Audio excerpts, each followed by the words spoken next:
As you know, the topic of this panel is the image of Israel. There is an advantage of this subject. It is that whatever we say and whatever we do, we can only improve.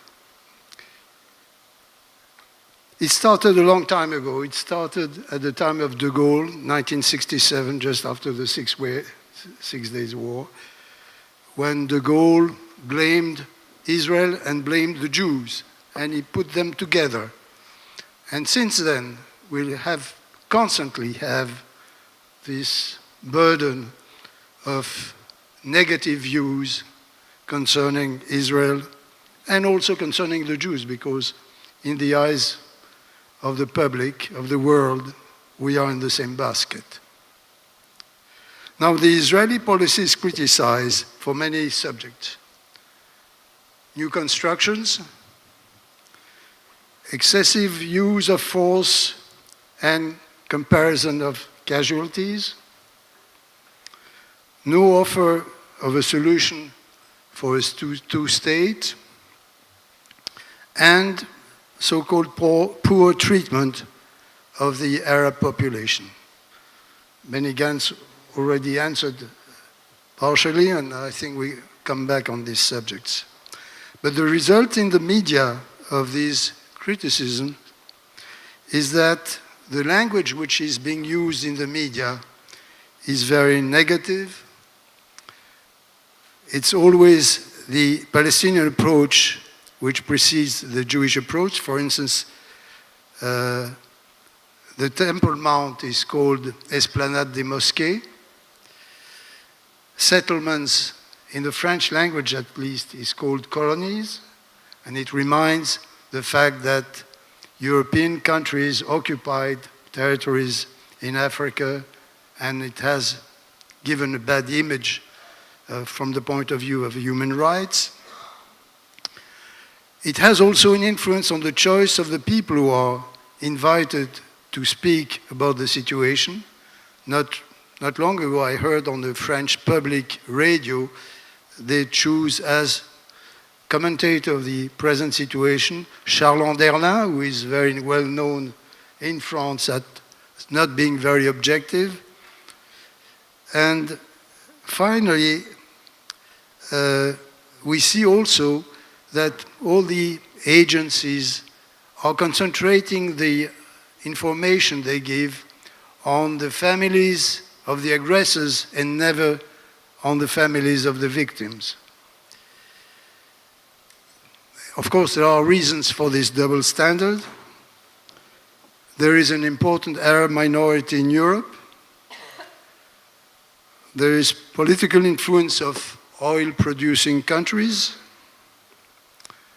There is a kind of invasion of the European economy by the Qatar, who now is the #1 shareholder of many French, British, and German companies. And they have also the support of the extreme left and the Greens in many countries. We saw it very vividly in July 2014, at the time of the war in Gaza. We had in Paris a demonstration anti-Israel of 35,000 people. They didn't shout death to Israel, they shouted death to the Jews, and they attacked 8 synagogues and Jewish shops. And it means really that anti-Zionism is anti-Semitism. And these demonstrations are concentrated on the Middle East, on the Israel-Palestinian issue. I didn't see any demonstration for the 200,000 people killed in Syria. I didn't see any demonstration for the 1 million people killed in Darfur. I didn't see any demonstration for all the territorial issues that you can find all over Europe, Asia, Africa, etc. So we are facing a situation which has to find solutions. So we are privileged to have 3 prominent intervenes, and I will ask first my friend Franck Melloul, First question. He has happened to have been, a few years ago, the communication advisor of Dominique de Villepin, who was first Minister of Foreign Affairs and then Prime Minister. At that time, Dominique de Villepin was rather objective on the Middle East situation, and now he turned to be a warm friend of all Arab countries and expresses very unpleasant expressions against Israel and even against the Jews. Frank, can you comment on this? As you said, I'm no more his advisor, maybe it's the reason. No, more generally, what you are saying about Dominique de Villepin, we can say about a lot of politicians in France. But just 2 words to explain this behavior: ignorance and prejudices. And I think today the fight for Israel to change the storytelling about this country, to change the perception with the politicians, especially in Europe, it's to fight against the prejudices and the ignorance. Because they are still thinking, this old generation of diplomats, that all the problem that you have in the Middle East today, the problem of the terrorism, is because of Jerusalem, or even in Jaffa, where the TV station I-24 News is broadcasting, to live like in an arcade game, because at any time you can have someone stabbing you in your back. So I think the feeling of the French politician today, it's because of the ignorance, because the prejudices, and because also the networking and the lobby of states like Qatar, who are involving a lot of money to change their mind. Second question to you. You were heading, after leaving Dominique de Villepin, you were heading a French television network, France 24. Can you tell us the atmosphere about the Middle East issue in a public television network? I was one of the founders of France 24. President Chirac asked me to be part of this building because he thought a diplomat could help to change the soft power of France. I have to say, and it's also one of the reasons of the DNA of I-24 News, the DNA of coexistence. What I saw in France 24, it's not the same what I'm feeling every single day in Israel. France 24 is broadcasting in French, English, and Arabic. I-24 News is broadcasting in French, English, and Arabic. But when you are visiting France 24 in Paris, you have the French studio in one side, the English studio in another side, and the Arabic studio in another room. When you are visiting I-24 News, you have a unique newsroom with the French, the English, and the Arabic studio in the same newsroom, 250 journalists, Jews, Christian, Muslim, Druzim, not only working together every single day, but producing together the same content. That means they are building together something. And you said, Roger, in your introduction, that the perception of the media is very hard. Why the people today are feeling that in Israel it's not possible to coexist? Because of the media? I'm very proud to be the CEO of a channel showing that people are coexisting in a media. Thank you. I turn now to Dori Gold. You have in common with Bibi Netanyahu to have been the representative of the State of Israel at the United Nations. I'm very surprised by the lack of efficiency of the Israeli Hasbara, of the explanation. I heard quite often Israeli people say, we prefer security to popularity. And I have the feeling that it has become the principle of the foreign diplomacy of Israel. And I have a very specific example. We have had an ambassador to France 4 years ago who arrived in France without knowing the French language. By the way, he is a very talented man, very intelligent. I have total respect for his capacity. But he was not able, during the 4 years of his presence in Paris, to come even once on the French TV or on the French radio. And I heard that there are similar decisions which have been taken in another important country, like Germany, for instance. How come the foreign ministry, where you are working now, heading the cabinet, how come that the foreign ministry delegates to important countries in the world people who don't speak the language? There are cases you can raise which frankly might have occurred before I became Director General of the Foreign Ministry. Today, we make every effort possible to make sure that a new ambassador will speak the language of the countries arriving in. Now, sometimes that's relatively doable. Take, for example, English. What if you're sending an ambassador to Beijing? Do you always have Chinese speakers available all the time? You don't. So you have to learn ways of making sure you have material in the Chinese language or in any other language, and you have to make sure you have people in the embassy, a spokesman who speaks the local language, and not just rely on using Hebrew in Brazil or something like that. So we make every effort possible. In terms of the overall question of Hasbara, that is the $64,000 question that one is asked when one is a spokesman for Israel. I one time wrote a book on Saudi Arabia, on Wahhabism, and I was lecturing across the United States. And almost nobody in the Jewish audiences asked me about Saudi Arabia, or who are the Wahhabis, or who is Ibn Saud. They asked me, why is Israeli Hasbara so poor? Now, there are multiple explanations for the challenges Israel has and why it comes off as it does. Some people say that Israel's image is one of conflict. You know, you turn on the TV, you get to France 24, you get to the BBC, and there's something with soldiers moving on the ground.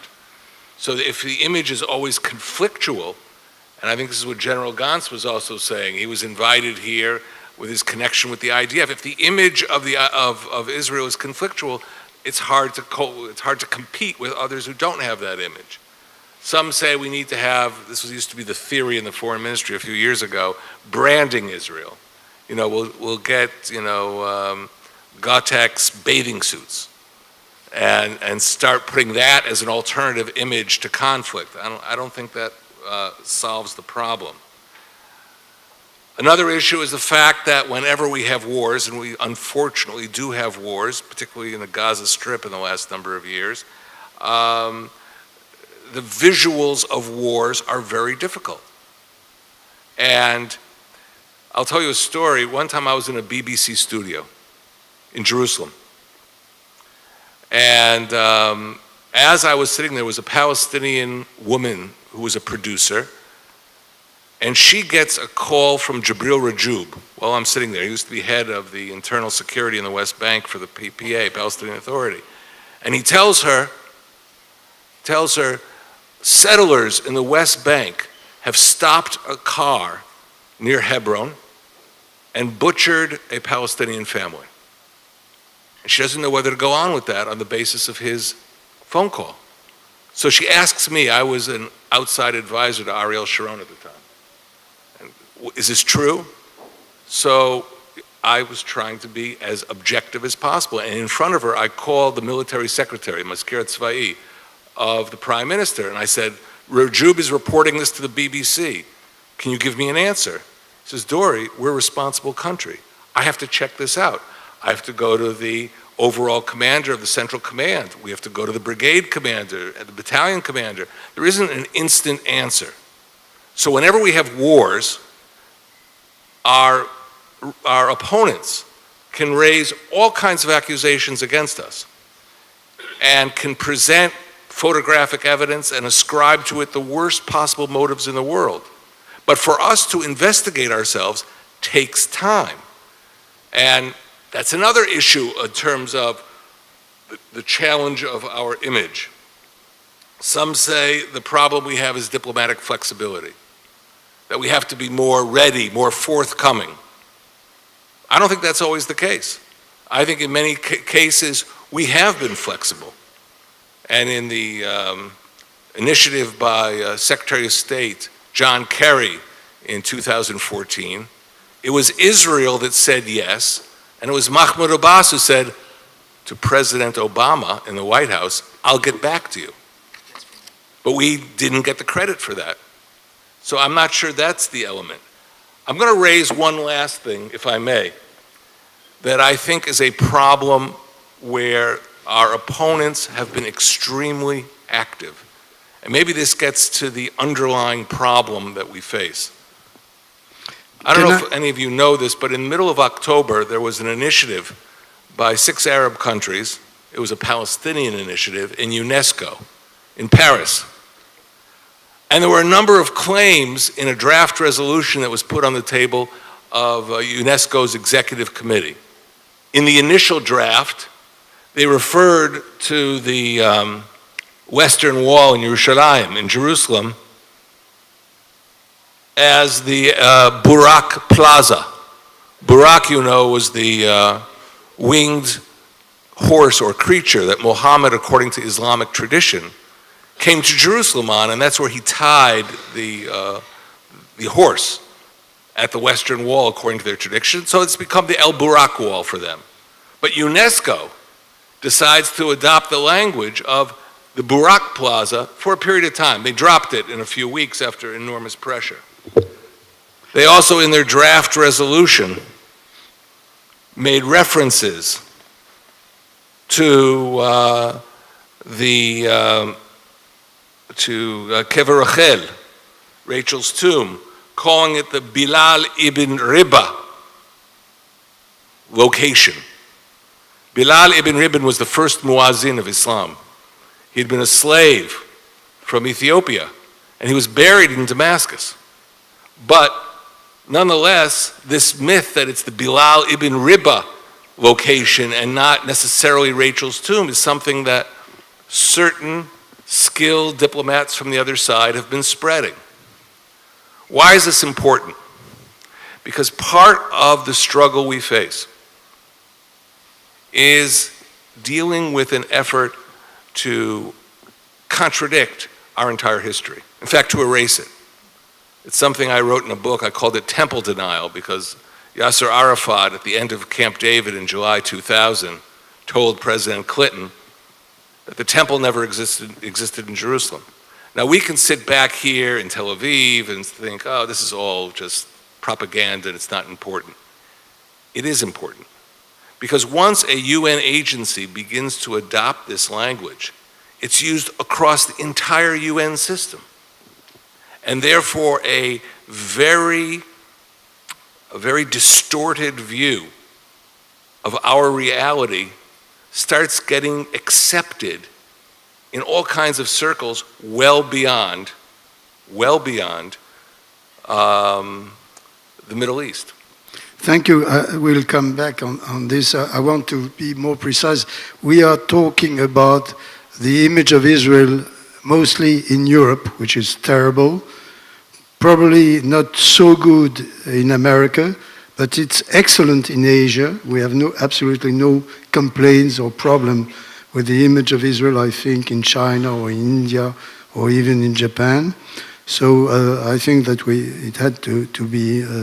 Benny, you wanted to Yes, first of all, I think that we can adopt some technologies because we can have this voice recognition capabilities, and I will speak in Hebrew and it will be translated to China, and then there's be no problem anywhere. We can send to Hungary or China or wherever and speak Hebrew, but I think we should stick to core issues and adapt the means.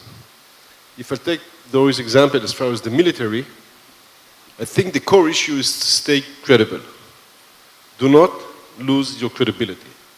So sometimes it might take 2 more minutes or 3 more minutes and maybe a few hours, and I might lost an argument there.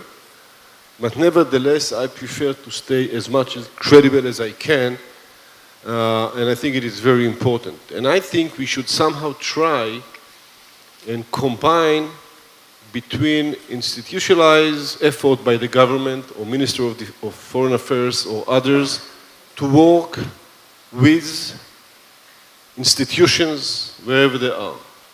But at the very same time, we should encourage private sectors, non-governmental ones, to use something like, for example, social media. Israelis can speak with other people in the world. They do not need the government to be there. They will speak as Israelis, not as the government of Israel, but as Israelis, and present reality just as it is. But there is one subject which depends on the army. It is the criticism that army is using excessive force. Well, And this maybe the army can help giving proper answers. I agree, but this goes back to our credibility. We will use any needed force to win our missions, and I had to hold this moral dilemma of doing everything I could to prevent civilian on the other side from being hurt, but at the same time defending my own society and my own civilian. And I never outsourced this responsibility to anyone else. So we did investigate ourselves, and we brought in other missions. And if you find the general missions or the other missions, see what they are saying, professionally speaking. The IDF set moral standards that we cannot meet. It's too high for us. It's them saying it, not us. And I can tell you firsthand that every time we had to use force, we did our best to use the amount of force needed. Now, if the terrorists, Hamas and others are operating from urban environment, that's the case. You know, you would have houses in Gaza. They are launching rockets from schools, clinics, backyards of private houses. The house is actually an entrance to a tunnel. It's not even a house.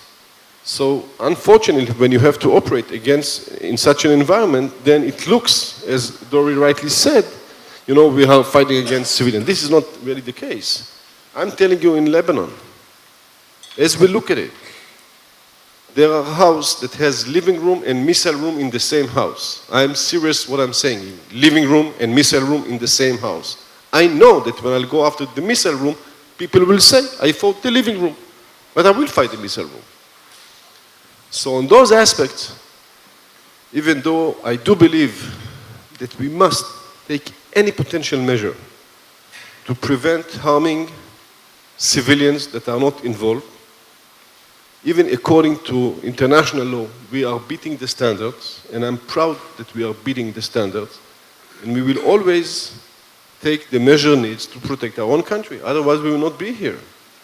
But we do come up with reports as much as we can. During the campaign themselves, IDF spokesperson, we use technology to transfer as fast as we can the images. Event happens, we send the video as much as we can. We have special studios that actually attract all the images that we can from the battlefield as much as we can. But nevertheless, I said, as I was saying in my opening remarks, it's true. It's hard to be strong, yet right. I have a question to Dori Gold. I have the feeling that Israel's foreign diplomacy is privileging America and leaving aside Europe. whereas Europe is the biggest country in the world with close to between 400 and 500 million people, is the strongest economy in the world in terms of GNP. And nevertheless, all the efforts made by the government constantly are always aimed at America and not at Europe.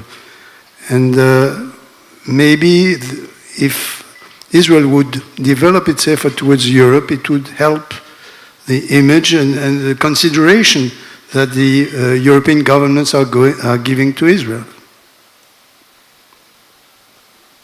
It could be that you hear American English spoken by a number of Israeli officials.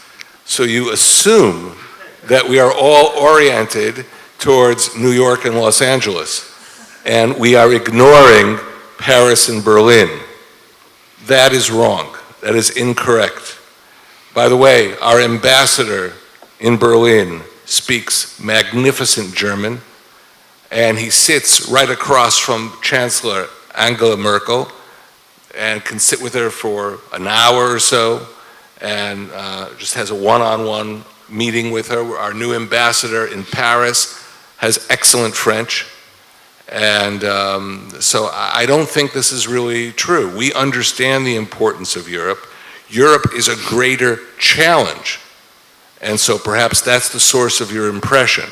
But we are active in producing websites in German, in French, in multiple languages, and we reach out.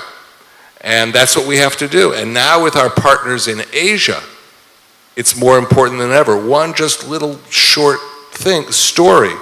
I had a visit when I was running a research institute in Jerusalem from a delegation of the Central Committee of the Communist Party of China. And I presented my research work on Jerusalem. I'd written a book on Jerusalem that was a bestseller in America. And at the end of my discussion with them, they asked me if they could translate it to Chinese. So last year, my book, The Fight for Jerusalem, was produced by the publishing house of the Ministry of Foreign Affairs of China. And that's very important for us. You are not the only one. Eddie Kuckerman and Daniel Wash published also a book on the Israel as a startup nation, a similar title, which was translated also in Chinese. So the point is that we are not just focused on the English-speaking world, we're focused on other parts of the world as well. Thank you. Come back to the general. Some of your predecessors as chief of staff have become prime ministers. I'm not asking you what are your political intentions, but let's assume that you would have the power to influence Israel policy. What would you do to improve the image of Israel? Nothing in the horizon that I can testify for. However, I think that Israel needs to pull off the mask from people around us. And Israel needs to try and promote arrangements that might end leading to an alternative trend as we see it now. As I said during my remarks, I would never give up security, I would never give up current issues as we see them, and the situation in the Middle East didn't become easier than it was before, it became harder than it is before. So even more complex to do so. But I'm sure the Prime Minister of Israel and the government of Israel would like to do so, and I hope it'd like to do so because it favored the Israeli interest. So if you're strategically candid and you are trying to do whatever you can, you actually pull out the rug of those who try to say you don't. And so this is one issue for the government to decide. The other issue, I think it's very important to try and present Israel as it is. The institutional part of it, with diplomat and organization, as I said, but also the private sector. And if we look at it as a real campaign that must have someone who coordinates it, someone that pulls kind of intel. It's not really intel, but it's kind of intelligence. Try to pull technology into this issue. Try to orchestrate between them. Maybe we can do something a bit better. But most important, and it's not, I think it's not easy to be Israel in the Middle East. But if we are totally certain that we are trying our best, and I think we are, then the fact that sometimes we are being tackled by images, maybe it's a price we need to, I wouldn't give up the fight, but sometimes it might become the price that we need to see. And I think we also need to demand, I think maybe, Dori, you would agree with me, not even one guy was beheaded somewhere in the Middle East in the last 2 years because of the fight of Jerusalem. It has to do nothing with us. And I'm telling you, the safest place to be, it's here in Israel. The safest place. And we should demand institutionally from other government to really recognize this event. And once again, I go back to the beginning of the answer. No offer came and no suggested have been pulled out. So. Thank you. Would you accept questions from the public? Dori accept questions because he needs to answer them. Any question? Yes? My name is Peter. I would be very interested as a friend of Israel coming here regularly. What do you think is the reason that the Palestinians just have so much better public relations?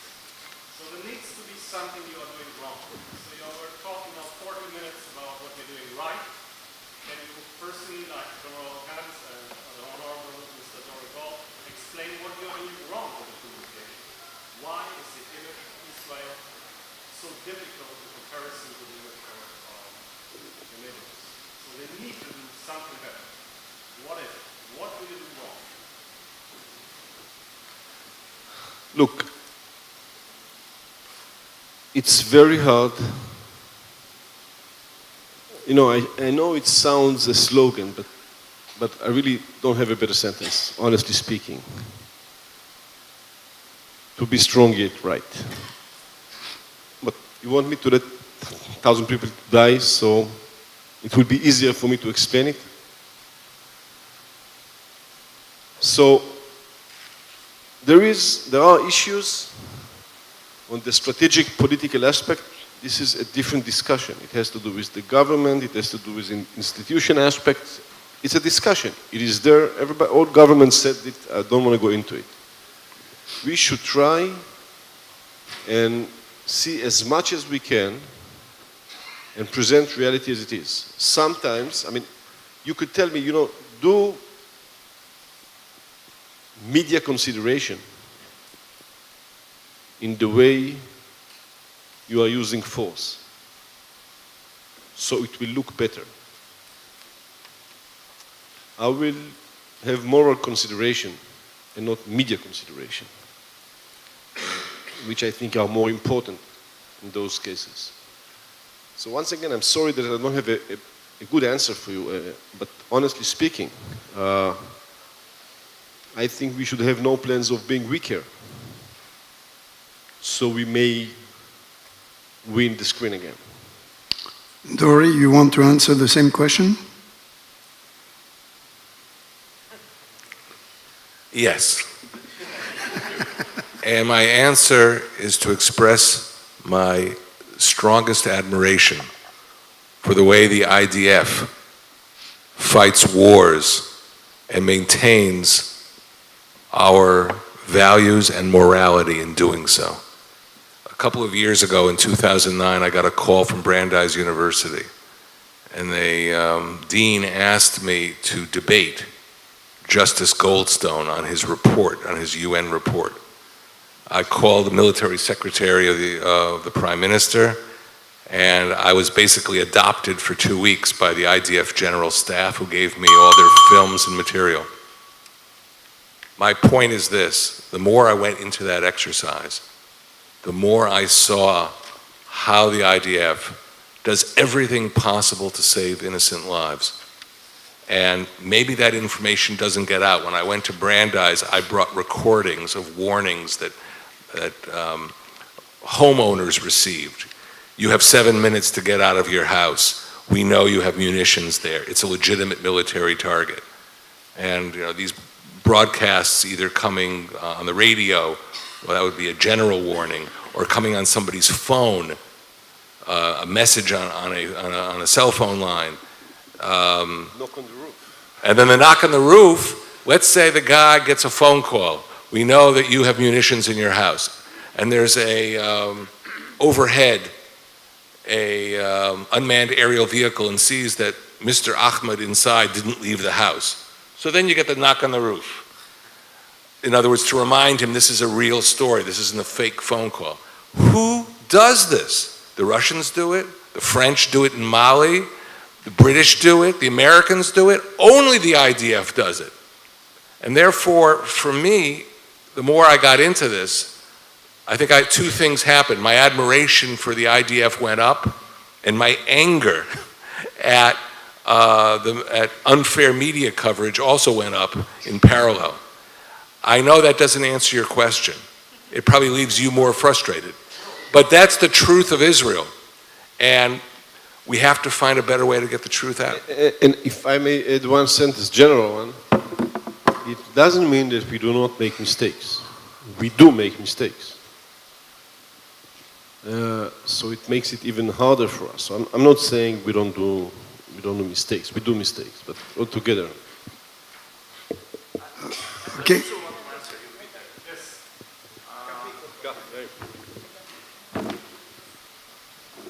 Thank you, Roger, for giving. I also want to answer you. First of all, as Roger mentioned, we are talking about the image of Israel in the Christian world. Period. If you go to non-Christian world, there's the Arabic, the Muslims. You can fight with the image of Israel forever. They respect us, afraid of us, and they're looking to one day or another to see us in the sea, drowning. But if you go to the Asia, you know what is the image of Israel? Maybe one of our Asian want to elaborate about that? You want to? What is the image of Israel in Asia?